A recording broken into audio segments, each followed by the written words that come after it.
तर विद्यार्थ्यांनो, एका नव्या स्पेशल आणि फ्रेशच्या सुपर क्लासमध्ये आपले सर्वांचे रोजच्या सारखेच मनापासून स्वागत आहे. आजच्या सुपर क्लासमध्ये आपण समाज कल्याण भरती, टेट भरती, तसेच आदिवासी विभाग भरती, तसेच लेखा व कोशागारे या सर्व भरतीसाठी विद्यार्थ्यांनो अतिशय महत्त्वाचे असणारे जनरल नॉलेज कव्हर करणार आहोत आणि त्या कारणास्तव सर्वांनी या सुपर क्लासला सुरूपासून शेवटपर्यंत नक्कीच पाहायचं आहे.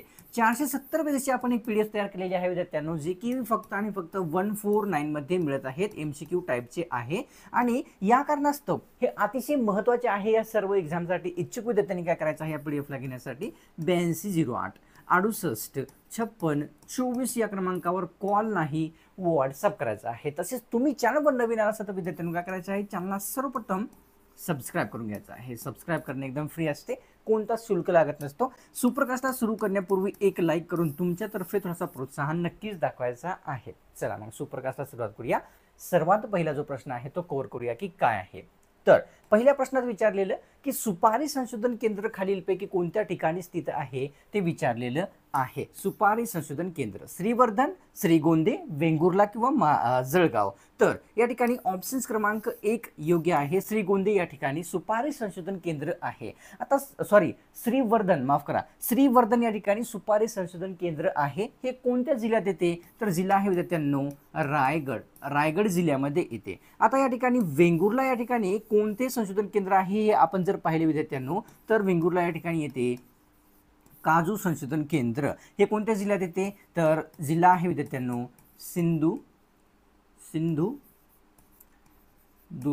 सिंधुदुर्ग जिल्ह्यामध्ये येते. स्पेलिंग मिस्टेक झाले, माफ करा. जळगाव या ठिकाणी कोणते आहे विद्यार्थ्यांनो संशोधन केंद्र, तर केळी संशोधन केंद्र जळगावमध्ये असलेले लक्षात येते. तर हा डेटा लक्षात घ्या. कव्हर करूया पुढचा प्रश्न, जो की आहे दुसऱ्या क्रमांकाचा. भोगावती नदीवर बांधण्यात आलेल्या धरणाच्या जलाशयाला कोणत्या नावाने ओळखले जाते ते विचारलेलं आहे. प्रश्न मोठा आहे, स्क्रीनच्या बाहेर जात आहे, माफ करा.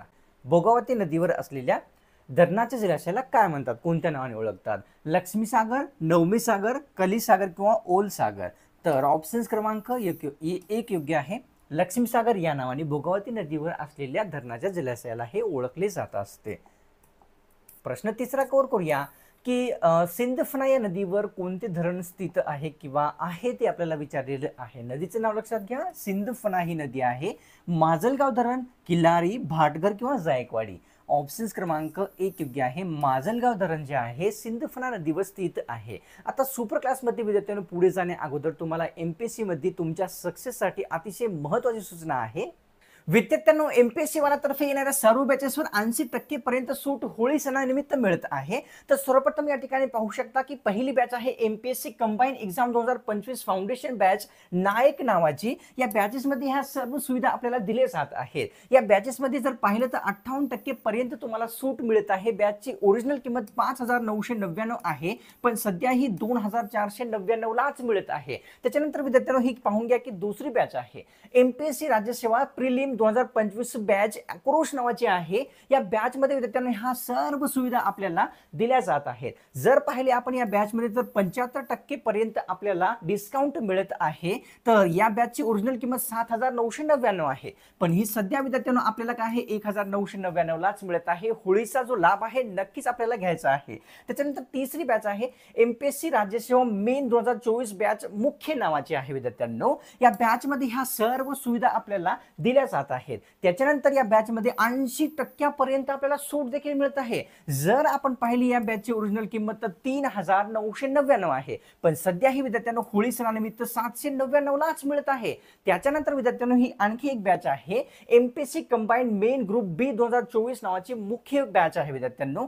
या बॅचेस मध्ये ह्या सर्व सुविधा आपल्याला मिळत आहेत. या बॅच मध्ये देखील विद्यार्थ्यांनो आपल्याला काय आहे ना की 80% पर्यंत सूट दिली जात आहे. या बॅचची ओरिजिनल किंमत 3,999 आहे, पण सध्या ही बॅच 799 लाच मिळत आहे. त्याच्यानंतर आणखी एक पाहूया बॅच विद्यार्थ्यांनो, MPSC राज्यसेवा 2025 इंटिग्रेटेड बॅच युनिटी नावाची. या बॅच मध्ये ह्या सर्व सुविधा आपल्याला दिल्या जात आहेत. त्याच्यानंतर या बॅचमध्ये जर पाहिलं तर 59% आपल्याला सूट देखील मिळत आहे. ओरिजिनल किंमत या बॅचची 10,999 आहे, पण सध्या ही बॅच होळी सणानिमित्त आपल्याला विद्यार्थ्यांनो फक्त आणि फक्त 4,499 लाच मिळत आहे. होळीचा लाभ सर्वांनी नक्कीच घ्यायचा आहे. त्याच्यानंतर शेवटची बॅच आहे विद्यार्थ्यांनो MPSC राज्यसेवा 2025 फाउंडेशन बॅच, सर्वोत्तम नावाची आहे. या बॅचमध्ये ह्या सर्व सुविधा आपल्याला मिळत आहेत किंवा दिल्या जात आहेत. 73% पर्यंत आपल्याला सूट देखील या ऑफरमध्ये मिळत आहे विद्यार्थ्यांनो होळी सणानिमित्त. ओरिजिनल किंमत जर पाहिली आपल्यासमोर 10,999 आहे, पण सध्या ही बॅच आपल्याला 5,499 लाच मिळत आहे. तर कोणत्याही बॅचेसमध्ये एनरोल करते वेळेस EZA1000 हा कुपन कोड टाकायचा आहे विद्यार्थ्यांनो. तुम्हाला 1,000 रुपयापर्यंत डिस्काउंट कोणत्याही बॅचवर मिळू शकते. सर्व बॅचेसचा लिंक या सुपर क्लासच्या डिस्क्रिप्शनमध्ये दिलेला आहे. सर्वांनी या बॅचमध्ये नक्कीच एनरोल करायचं आहे तुमच्या MPSC मध्ये विद्यार्थ्यांनो जीवनामध्ये जे आहे यशस्वी होण्यासाठी.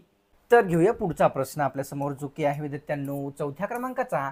पर्यावरणाच्या संतुलनासाठी किती टक्के जमीन ही वनाखाली असणे आवश्यक असते, ज्यामुळे पर्यावरणाचे संतुलन राखले जाते? किती आवश्यक असते? 33%, 34%, 35% किंवा 36%. ऑप्शन्स क्रमांक या ठिकाणी 1. 33% जमीन जी आहे पर्यावरणाच्या संतुलनासाठी वनांखाली असणे अत्यंत गरजेचे असते. प्रश्न 6वा की गंगा व ब्रह्मपुत्रा यांची संयुक्त जलधारा कोणत्या नावाने ओळखली जाते ते विचारलेलं आहे. 2 नद्या आहेत. पहिली नदी आहे विद्यार्थ्यांनो या ठिकाणी गंगा, दुसरी आहे ब्रह्मपुत्रा. तर या ठिकाणी पद्मा, तिस्ता, मेघना किंवा वरीलपैकी नाही. तर ऑप्शन्स क्रमांक विद्यार्थ्यांनो 4 योग्य आहे. गंगा तसेच ब्रह्मपुत्रा या दोन्ही नद्यांचा जो संगम आहे या नद्यांचा कोणत्या नावाने, तर मेघना नावाने ओळखला जात असतो, हे लक्षात येते. प्रश्न 7वा की सोने व चांदी या मौल्यवान वस्तूंना जास्त शुद्ध करण्यासाठी काय वापरले जाते ते विचारलेलं आहे. कोणते आम्ल वापरले जाते की ॲसिड वापरले जात असते? नायट्रिक आम्ल, सायट्रिक आम्ल, या ठिकाणी लॅक्टिक ॲसिड किंवा वरील नाही. तर या ठिकाणी विद्यार्थ्यांना 2 योग्य आहे. नायट्रिक आम्ल जे आहे सोने तसेच चांदी या मौल्यवान वस्तूंना जे आहे शुद्ध करण्यासाठी वापरले जात असते, हे लक्षात येते. प्रश्न या ठिकाणी 8वा की भारतातील राष्ट्रीय जलचर प्राणी खालीलपैकी कोणता आहे ते विचारलेला आहे. सोपा प्रश्न आहे, तुम्हाला उत्तर येत असेल. भारताचा राष्ट्रीय जलचर प्राणी कोणता आहे? तर पापलेट, डॉल्फिन, केकडा किंवा वरील नाही. तर ऑप्शन्स क्रमांक 2 डॉल्फिन हा जो आहे राष्ट्रीय जलचर प्राणी आपल्या देशाचा असलेला लक्षात येतो. प्रश्न 9वा की कोणती चळवळ ऑगस्ट क्रांती म्हणून ओळखली जात असे, हे आपल्याला सांगायचं आहे. ऑगस्ट क्रांती म्हणून ओळखली जाणारी चळवळ कोणती आहे? ऑप्शन्समध्ये आहे असहकार, सविनय, चंपारण किंवा भारत छोडो चळवळ. तर ऑप्शन्स क्रमांक 4 योग्य आहे. भारत छोडो चळवळ ही जी आहे ऑगस्ट क्रांती म्हणून ओळखली जात होती. प्रश्न 10वा की कोणत्या वैज्ञानिकाने सापेक्षतेचा सिद्धांत मांडला होता ते विचारलेले आहे. कशाचा? सापेक्षतेचा सिद्धांत मांडणारे वैज्ञानिक. तर डार्विन आहे, फ्रॉइड आहे किंवा अल्बर्ट आइन्स्टाईन आहेत किंवा या ठिकाणी न्यूटन. ऑप्शन्स क्रमांक 3 योग्य आहे. अल्बर्ट आइन्स्टाईन यांनी सापेक्षतेचा सिद्धांत मांडलेला आपल्या सर्वांना लक्षात घ्यायचा आहे. तर प्रश्न 11वा असा आहे, प्रत्येक लीप वर्षात कोणत्या महिन्यामध्ये एक दिवस वाढत असतो ते आपल्याला विचारलेलं आहे. लीप वर्ष जर 4 वर्षांनी एकदा येते, तर कोणत्या महिन्यात एक दिवस वाढत असतो? जानेवारी, मार्च, फेब्रुवारी किंवा सप्टेंबर. ऑप्शन्स क्रमांक या ठिकाणी योग्य आहे विद्यार्थ्यांनो. म्हणजेच काय, 29 फेब्रुवारी हा दिवस जो आहे फेब्रुवारी महिन्यामध्ये 4 वर्षानंतर एका लीप वर्षामध्ये येत असतो, हे लक्षात येते. प्रश्न 12वा की कोणाच्या कारकिर्दीमध्ये मुंबई ते ठाणे लोहमार्ग सुरू करण्यात आलेला होता ते विचारलेलं आहे. मुंबई ते ठाणे लोहमार्ग Lord Dalhousie, Lord William Bentinck किंवा लॉर्ड कर्झन किंवा विल्यम जॉन्स. ऑप्शन्स क्रमांक 1 लॉर्ड डलहौसी यांच्या काळामध्ये मुंबई ते ठाणे हा लोहमार्ग जो आहे तो सुरू झालेला होता. प्रश्न या ठिकाणी 13वा की तप्त काचेची वस्तू एकदम जर थंडी केली तर ती कशा प्रकारची बनते ते विचारलेले आहे. गरम काच ही एकदम थंडी केली तर जड बनते का, साधारण बनते का, किंवा ठिसूळ किंवा कडक बनते? ऑप्शन्स क्रमांक 3 योग्य आहे. तप्त काचेची वस्तू एकदम थंड केली असती अतिशय ठिसूळ बनते, हे आपल्या सर्वांना लक्षात येते. प्रश्न या ठिकाणी 14वा की हिरा व ग्राफाईट कोणत्या मूलद्रव्यापासून बनलेले असतात किंवा बनतात ते आपल्याला विचारलेलं आहे. हिरा तसेच ग्राफाइट हे दोन्हीही सिलिकॉन, कार्बन, क्लोरीन किंवा वरील सर्व. ऑप्शन्स क्रमांक 2 म्हणजेच काय, कार्बन पासून जे आहे हे हिरा व ग्राफाइट हे बनले जाते हे लक्षात येते. प्रश्न 15वा की मैकल पर्वत रांग हे ठिकाण कोणत्या नदीचे उगमस्थान आहे ते आपल्याला सांगायचं. मैकल पर्वत रांग हे ठिकाण कोणत्या नदीचे उगमस्थान आहे. नर्मदा, वर्धा, प्राणहिता किंवा इंद्रावती. ऑप्शन्स क्रमांक 1 नर्मदा नदीचे जे आहे मैकल पर्वत हे एक उगमस्थान असलेले लक्षात येते. प्रश्न 16वा असा आहे की कोणत्या राष्ट्राध्यक्षांना मिसाईल मॅन असे म्हणतात ते विचारलेलं आहे. मिसाईल मॅन म्हणून कोणाला ओळखले जाते. सिंपल प्रश्न. तर डॉक्टर राधाकृष्ण, शंकर शर्मा, अब्दुल कलाम किंवा यापैकी नाही. ऑप्शन्स क्रमांक योग्य आहे 3 अब्दुल कलाम यांना जे आहे मिसाईल मॅन असे देखील म्हटले जात असते. प्रश्न या ठिकाणी आहे 17वा. राष्ट्रीय काँग्रेसवर सुशिक्षित भारतीयांचा मेळावा अशी जी टीका आहे ती कोणामार्फत करण्यात आलेली होती. राष्ट्रीय काँग्रेसवर. तर या ठिकाणी ऑप्शन मध्ये आहे लाला लजपत राय किंवा महात्मा गांधी किंवा या ठिकाणी लोकमान्य टिळक किंवा पंडित नेहरू. तर ऑप्शन्स क्रमांक 1 लाला लजपत राय यांनी जे आहे राष्ट्रीय काँग्रेसला सुशिक्षित भारतीयांचा मेळावा असे म्हटलेले होते. कव्हर करूया. पुढचा प्रश्न या ठिकाणी 18वा जो की आहे राणी लक्ष्मीबाई ह्यू रोज यांच्याबरोबर लढाईमध्ये कोणत्या ठिकाणी धारातीर्थ पडलेल्या आहेत किंवा पडल्या होत्या ते विचारलेलं आहे. कितव्या वर्षी. त्यांच्या वयाच्या 29व्या वर्षी ते जे आहे धारातीर्थ पडलेल्या होत्या लढाईमध्ये. ठीक आहे. तर कोणत्या ठिकाणी. ग्वालेर, लाहोर, मद्रास किंवा मुंबई.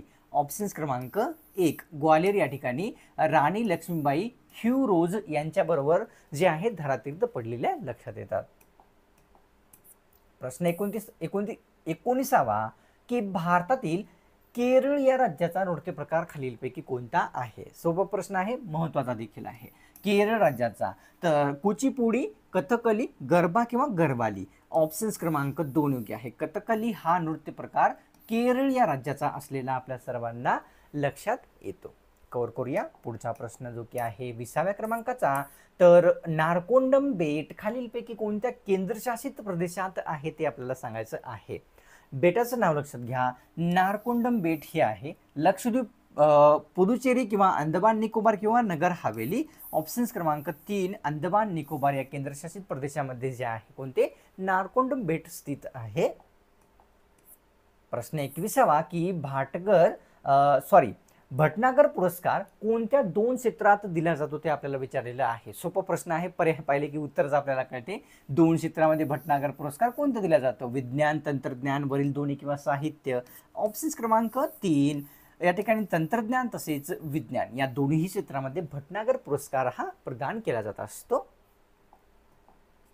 प्रश्न 22वा कव्हर करूया.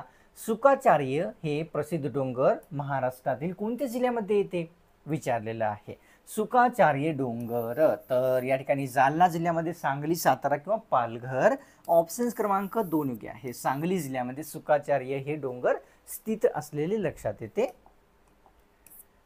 प्रश्न या ठिकाणी 23वा असा आहे की जन्मदर म्हणजे एका वर्षातील किती व्यक्तींमागे जन्माचे प्रमाण असते ते आपल्याला ओळखायचं आहे. जन्मदरावर प्रत्येक एक्झाममध्ये प्रश्न एक तरी येतच असतो कोणत्या ना कोणत्या शिफ्टमध्ये.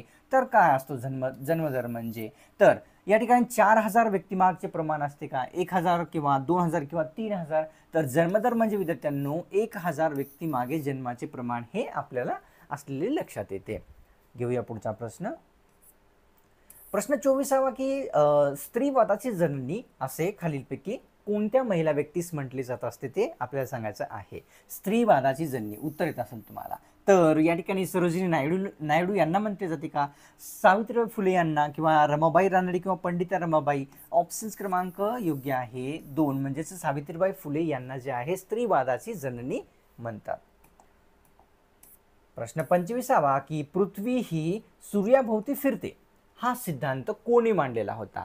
प्रश्न तुम्हाला माहित असेल, उत्तर देखील येत असेल. कव्हर करूया की पृथ्वी सूर्याभोवती फिरते असे कोणी म्हटलेले होते. हा सिद्धांत कोणी मांडला होता. गॅलिलिओनी, कॉपरनिकस यांनी, अल्बर्ट आइन्स्टाईन किंवा निकोला टेस्ला.